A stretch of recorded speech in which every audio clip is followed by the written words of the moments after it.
Hey team, I'm Maddie. Welcome to ScienceSideUp.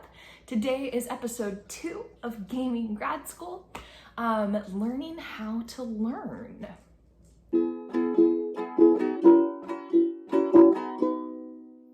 So if you guys have seen episode 1 of Gaming Grad School, we talked about self-care and some of the common stressors that new grad students or new college students or whatever have you often deal with. And one of those things was that school is hard for the first time.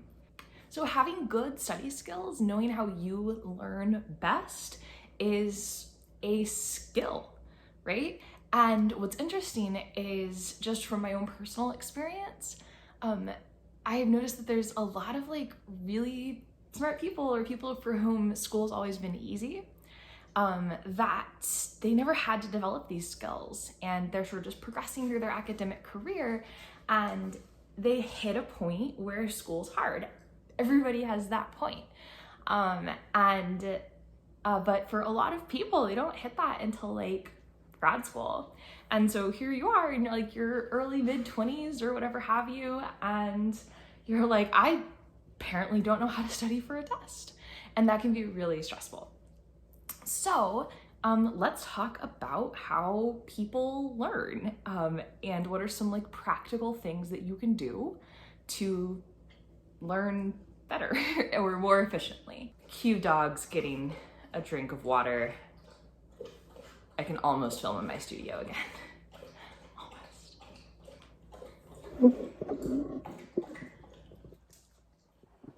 They're helping. So the basics, and for this I'm actually referencing the Navy Instructor Manual. I forget the exact title, but it's publicly available, so there's a link down in the description. And this is, the training manual that was used to teach me how to teach other people. Some of the most basic things are you an auditory, a visual, or a kinesthetic learner? Auditory is one of the easiest ones. And if you are an auditory learner, bless you, you sweet summer child and your magical powers. So clues that you might be an auditory learner.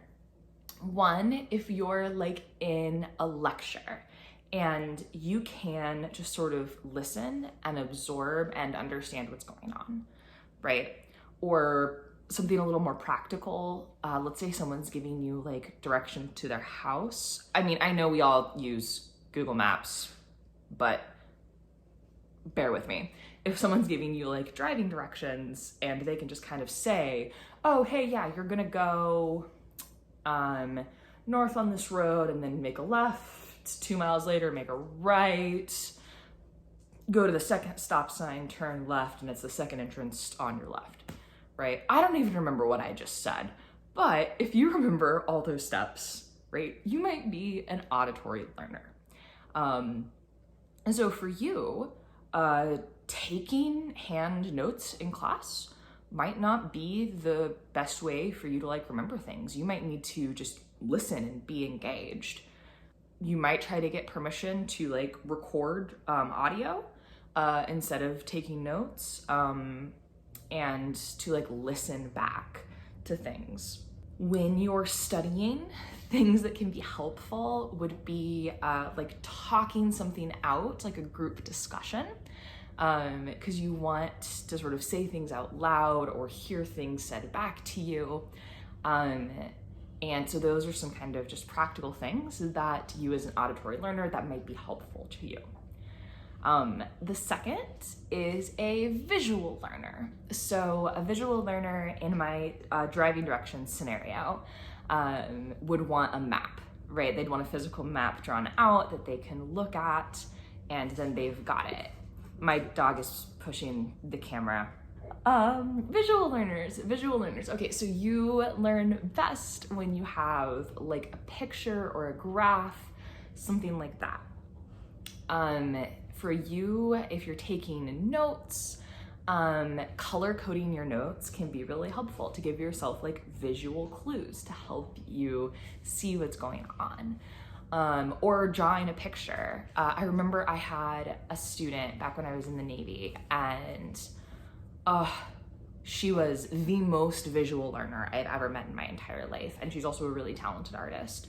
And her notes, I wanted to frame them like when she was done, because her notes had these beautiful, precise drawings all over them that were like perfect visual representations of the concepts, right? And so for you, visual learners, again, drawing a picture, color coding your notes for visual cues, like you're gonna learn best when you see things. Those are gonna be like good ways for you to study. And then the third is kinesthetic learner. Believe it or not, this is what I am. It's kind of a weird one to be in like hard sciences, because a kinesthetic learner kind of wants to get their like hands on something and do the thing. So in our driving to a house example, if I drive somewhere and I get there myself, I can do it again, right? But I can't do it until I do it, if that makes sense. For me, taking notes in a like lecture style class, the thing that helps me is the physical act of writing, right? The physicality of writing the notes.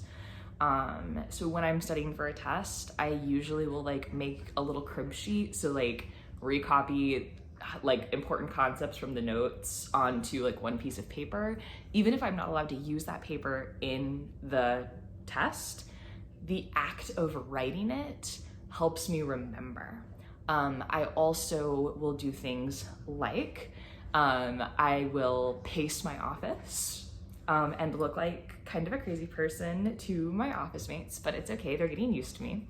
Sometimes even something as simple as having like a fidget cube. I actually love fidget cubes, but having that kinetic aspect to engage like my body while I am studying, it's really helpful. Okay, so that's the basics, like what type of learner are you?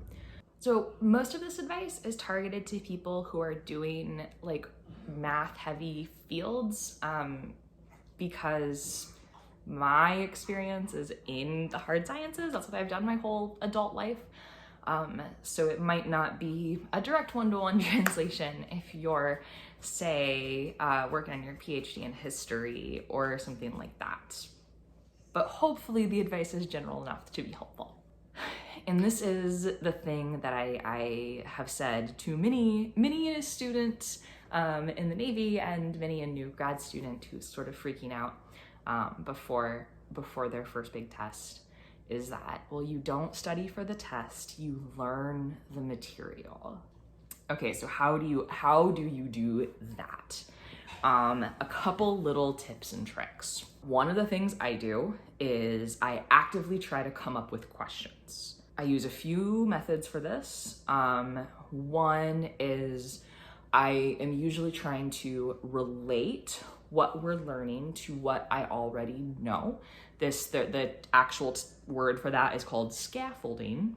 When you're in class and listening to a lecture, try to think through, okay, this is what we're learning now, this is what I already know, is this like this? And that's a great question to ask in class.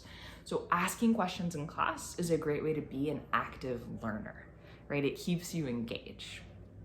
And trying to relate what you're learning to what you already know is also really helpful, because then you're not starting from like the ground up, right? You're just building this much, not this much. Another technique, especially for studying, not necessarily for while you are in class, is unfortunately named chunking.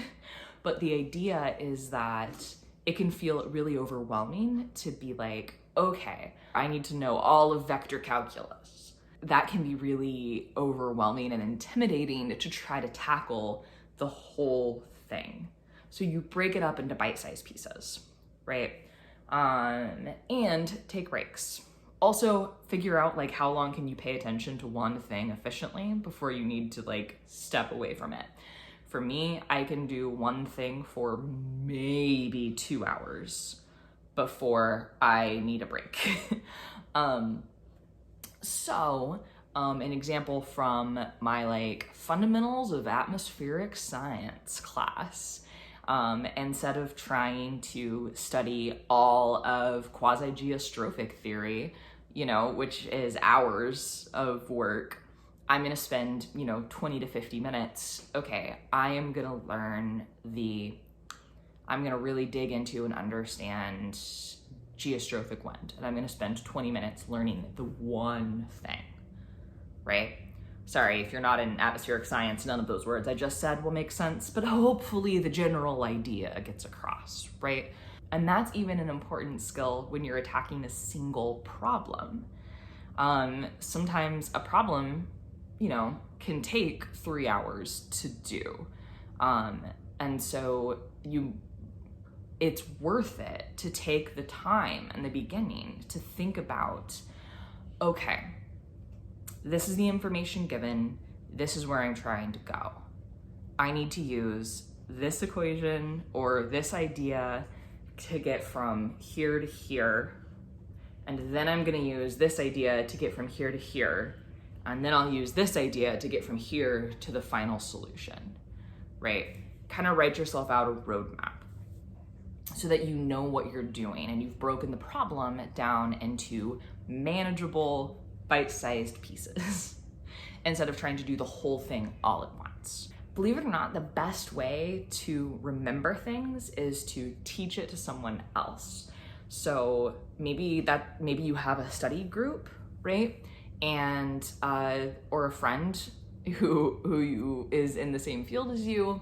Something that can be really useful if you're studying together would be like, okay, I've been struggling with topic X, and you seem to really get that. Can I just explain it to you, right? And that will help both of you learn, because hopefully that friend then can ask questions and you can both dig into sort of where are the limits of your understanding. Okay, team, that's all I have for you today. I hope this video has been helpful. Put a note in the comments. Let me know what you think. If there's other topics that you're interested in, either for like fun science videos or like how do I be successful at school videos that you'd like to see, let me know, and I'll tackle them. So I hope you are well. I hope those you care about are well and are staying safe. So like, subscribe, don't forget to be kind, and I will see you guys next week. Bye, team.